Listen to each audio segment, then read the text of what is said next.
Bonjour. L'épidémie de coronavirus pose évidemment des problèmes très particuliers dans le monde clos qu'est la prison. Il y a d'ailleurs à déplorer la disparition d'un surveillant à Orléans et d'un détenu à Fresnes.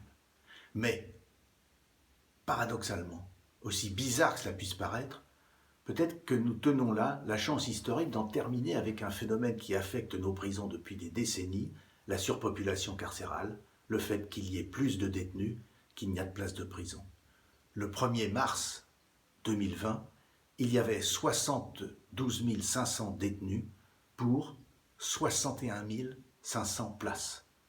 Le 15 avril, le nombre total de détenus était tombé à 62 500, soit 10 000 détenus en moins. Pourquoi ? Pour 3 raisons.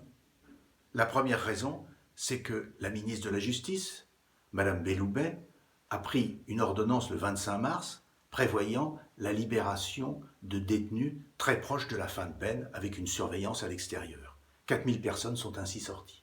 La deuxième raison, c'est que les juges d'instruction qui détiennent des personnes en attente de leur jugement, alors que l'enquête se continue, ont libéré 3 300 prévenus, considérant que, eu égard à la gravité de l'épidémie, il était absolument nécessaire de les faire sortir.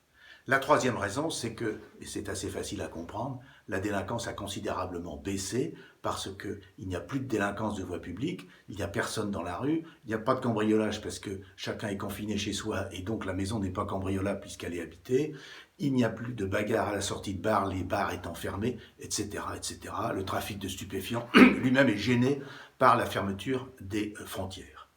Alors, quel défi ça ouvre? Ça ouvre un très grand défi. C'est qu'il ne faut pas recommencer, après, à remplir les prisons au-delà de leur capacité. Comment faire? Il y a une solution qui est simple à énoncer, mais difficile à mettre en œuvre. Cette solution, c'est de créer une peine de surveillance et de suivi en milieu extérieur. Et pour que cette peine fonctionne, il y a là aussi 3 conditions. La première, c'est qu'elle soit effective.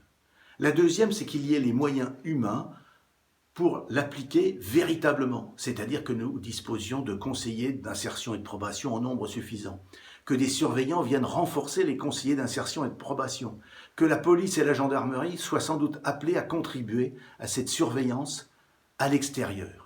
Et la troisième condition, et c'est sans doute à la fois la plus importante et la plus difficile, c'est que l'opinion publique perçoivent cette peine de surveillance et de suivi à l'extérieur comme une véritable peine, à l'instar de la façon dont est perçue la prison. Ce défi-là, je pense qu'il est très important de le relever, parce que si nous le relevons, nous créons les conditions pour qu'advienne un monde qui soit un monde meilleur. Je vous remercie.